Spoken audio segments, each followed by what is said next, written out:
What's going on, guys? So I have about 3 hours worth of driving to complete, a little less than that. I'm on my way to Houston, and yeah, I wanted to talk to you guys a little bit about my final impressions of this 2023 Cadillac Escalade V-Series. This thing is a beast, like 682 horsepower. I mean, it's everything you would want from a fire-breathing SUV. It's loaded with leather, with suede, just the most luxurious interior you could ever imagine. The bark and bite this thing has is infectious. It is so cool. Currently have the AR screen out, which is the screen that lets you kind of know what's going on from a navigational perspective, and it floats icons over the actual screen. So that is really cool. It's augmented reality. This thing is loaded with tech, massaging seats. It's got just crazy stuff. Night vision, which I can use once it gets dark outside. And just this entire little layout of screens up here is absolutely gorgeous. But yeah, we're on the road. I'm going to give you guys kind of my final impressions of this vehicle before they come and pick it up soon. Hang tight, I'll be right back.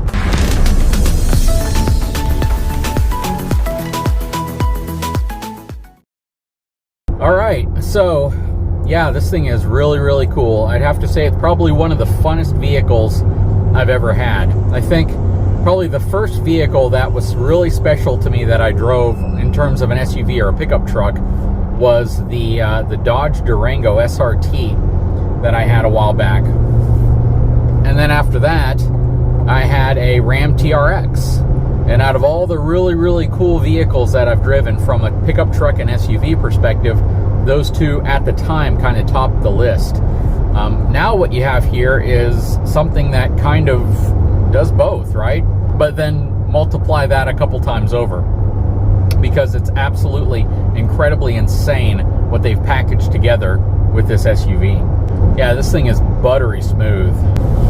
So yeah, the luxury in this thing is really insane. So it's got all the things you would expect from like heated, ventilated seats, but then on top of that, it layers things in like massaging seats, which isn't, you know, so strange to see on vehicles these days. You can get massaging seats on a lot of pickup trucks, a lot of SUVs, but it's definitely indicative of something that's a super high trim. On top of that, you have the augmented reality screen where, again, it pretty much overlays your navigational waypoints and things like that on top of a forward-facing camera that displays through the dash. Then you have night vision, which is essentially a thermal night vision. So, you know, it's very strange to see because when you're watching it, you're not expecting it really to hone in on the heat. You expect it to see other things like headlights and street lights and things like that, but all you see from those would be the heat that they generate, because that's how the thermal vision works on here for viewing things at night. It's like every time I get in this vehicle, I see something a little different. I see something that I missed in the past. The audio system in this thing is absolutely amazing. You know, but I think the audio most people are going to want to listen to in this is the engine noise, because it's pretty dang phenomenal.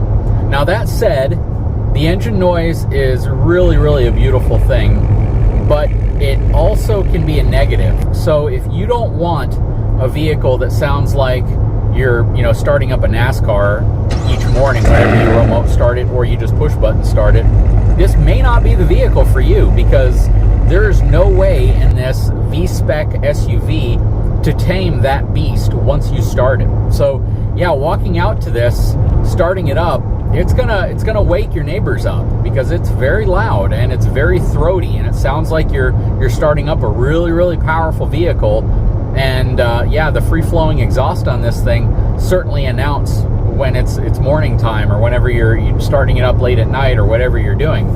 And I think that that's something that is kind of that double-edged sword, right? People like that sound. They like to know that this thing is powerful, but at the same time, you know, sometimes you just want to drive out of your driveway without waking everyone up, without feeling as if somebody's judging you because your engine is so loud.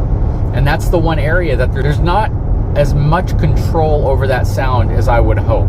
I kind of wish that they found a way to tame that. They give you the ability to turn it down and to adjust your exhaust volume while you're driving or idling, but they don't give it to you in terms of starting, at least not in a screen that I've seen. If there's some menu to be able to turn down that initial startup roar, I would love to know how to do it, because yeah, I haven't found a screen to do that. Fuel economy, that's a big one too. So fuel economy on this, you know, it's kind of, again, it's one of those interesting things you have to think about. If you're going to pay $150,000 for a special edition Cadillac Escalade, the V Series, supercharged, all that power, you probably are in an income bracket where 11 miles per gallon on premium fuel only is completely fine with you. And if that's you, then you may not care about the combined fuel economy of this vehicle. It might be perfectly fine for you. But if you do care about fuel economy in any sense, then you may want to opt for a standard Escalade, which is going to have like 3 additional miles per gallon, both city and highway, versus this V Series, but will also probably be a lot more tame in terms of horsepower and torque. I'm sure it's going to be super fast still.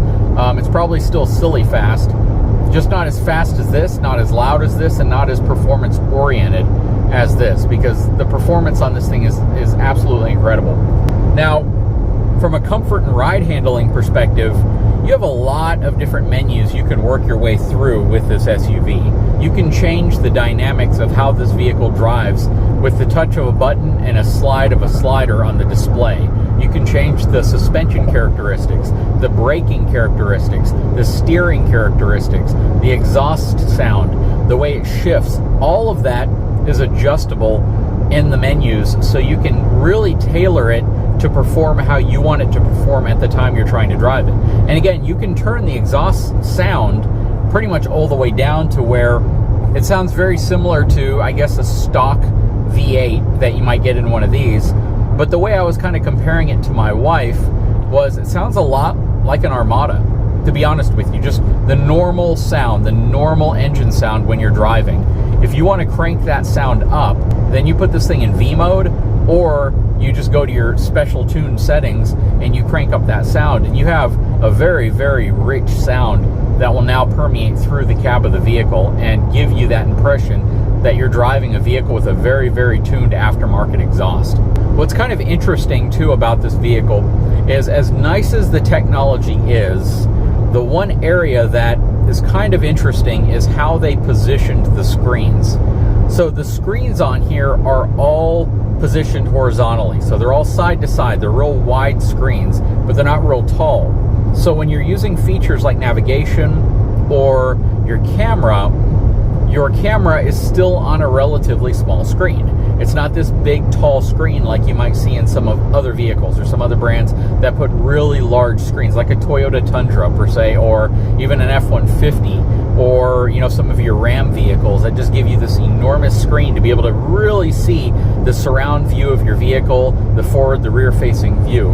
But because General Motors, not only with the Escalade, but also the Tahoe, the Denali, as well as both the Sierra and Silverado pickup trucks, they've made everything very wide and again, very horizontally laid out. So your cab feels really wide. It feels very much like an oversized sports car cab, but because the screens aren't very tall, some of your perceptions of what you're seeing might not be as large or as filling as you would expect them. The screens are huge, but they're diagonally huge. They're not necessarily, they don't have a lot of vertical height to them. The other thing that's a little weird about it is the shifting. So you have like this conventional style center console shifter, but you have to press a button on the side. You pull it back towards you for it to go into drive, and then you push it all the way forward for it to go into reverse.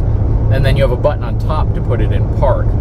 And, you know, as much as I've been driving this vehicle over the past week or so, I haven't fully gotten used to getting in here and just driving, because, again, I got to remember, I got to push the button on the side, and the button's kind of on the side towards the front.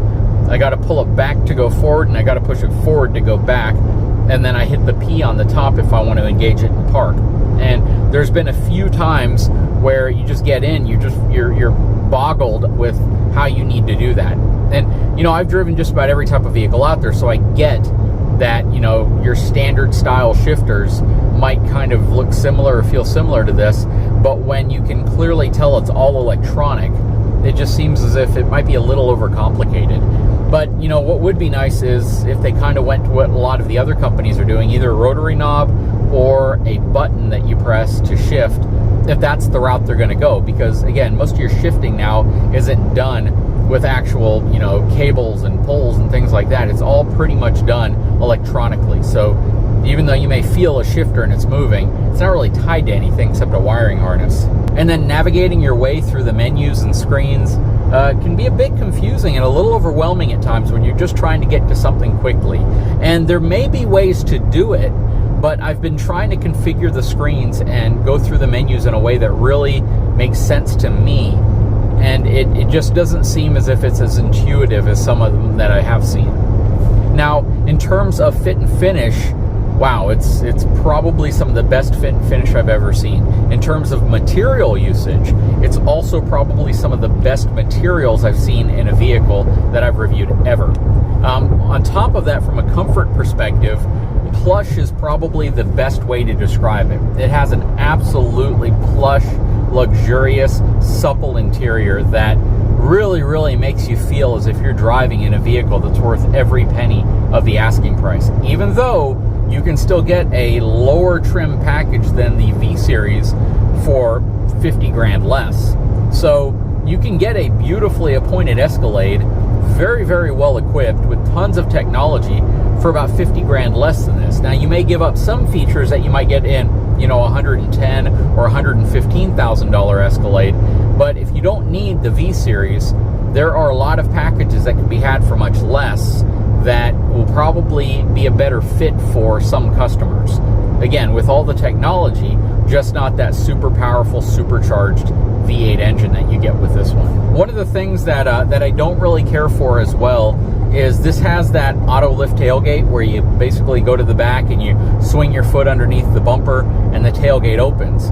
The problem with this for me is that every manufacturer seems to want to do it a little bit different. So moving from like a Ford or a Lincoln to this Cadillac, there's a very specific part at the back of the vehicle that is actually highlighted with a light on the ground where you need to kick your foot in order to pop the back. And you can't just move from like your Navigator to your Escalade and swing your foot in the same place, because again, it's different between the two.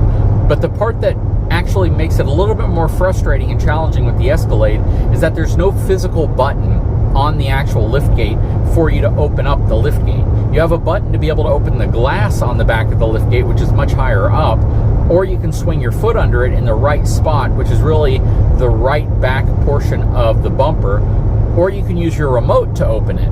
But if you simply want to reach your hand under the little lid deck area and press a button like you can on virtually every other vehicle, that option doesn't exist on this Escalade. So it really forces you to move to a different means of opening your tailgate than I think you may be used to, at least certainly for me, and it makes it a little bit odd, to be honest with you. Now, probably one of the most impressive features of this vehicle, which is interesting because it's not a standout feature, but it is likely the most impressive feature, is the headlights. And when I say the headlights, you know, you look at it from the front, some folks are going to say it was a move in the wrong direction for Cadillac to move from the last edition, which had kind of those vertical headlights on the corners, to this very, again, horizontally wide look. I was more of a fan of the previous edition, but the front still looks incredibly bold. It's very sculpted, very beautiful. However, the headlights themselves are really the winners of this story because they're projector-style headlights. The bulbs themselves, or at least the projectors themselves, are laid out also horizontally. It has a very interesting shape to them, kind of a rectangular shape, but they cast the widest, brightest light pattern I've ever seen on any vehicle ever. It is insane how much light you get evenly spread out on the road. There's no blotchiness, there's no bright spots and dark spots. And in the camera clip that you're watching, it's gonna look like there are some little blotches, but that's only because the camera's picking up light that we can't see and fading out some light that we also can't really tell the difference between. But when you're driving, I'm talking, there were fences that were easily 100+ feet off to the left, and I was seeing the cutoff line of these LED lights just crystal clear, just laser sharp, running down that fence. And that's what you want to see. I mean, for those of you who've been doing, you know, car stuff for a long time and gotten into the whole, you know, headlight retrofits and, you know, putting xenon headlights into cars that didn't have them, or equipping them with projectors from really, really nicely designed projector vehicles like the old Honda S2000s and the Lexus LS 430s. You know, when you saw those headlight patterns, you were like, wow, that is amazing. And it's really cool to see that you get that type of light output out of a Cadillac now, because, you know, you really get some amazing, amazing visibility, and your high beams are absolutely incredible as well. Tons of light output. Now, in terms of seating on the inside of this for a long trip, you know, it's an interesting story because, again, I think we've told you several times that we prefer to put our child seat in the very center of the second row. So the second row center is where we put that seat. So you can usually sit in something like this up to 8 total people, 2 up front, 3 in the center, 2 in the back. That said, whenever you try to remove that center seat, you actually lose 2 seats. You lose the center seat, and then the child seat is now sitting in one of the 2 captain's chairs. And if you have a lot of people coming with you, it makes it kind of odd getting in and out of the vehicle, because now you have some taller passengers who could be stuck in the very back row. So having that center bench seat, or the middle bench seat, second row bench, is actually something that is still very desirable to us. Something that I wish we still had in our Explorer, but for the most part, it's not a big deal. It's just something that we wish to have, but not something we needed to have. And the nice thing about this is it gives you the room to do a lot of what you want to do. Plus, it's going to give you about 7,000 pounds worth of maximum towing capacity. So they didn't leave out folks who might want to haul an R-Pod or a small travel trailer behind here, or a small utility trailer. You have utility capabilities with this Escalade. You just have it in a very high spec, high luxury package. Anyways, guys, I sure hope you've enjoyed this video. If you haven't had a chance, please take a moment, subscribe to my channel, give me a thumbs up, and we'll talk to you again very soon.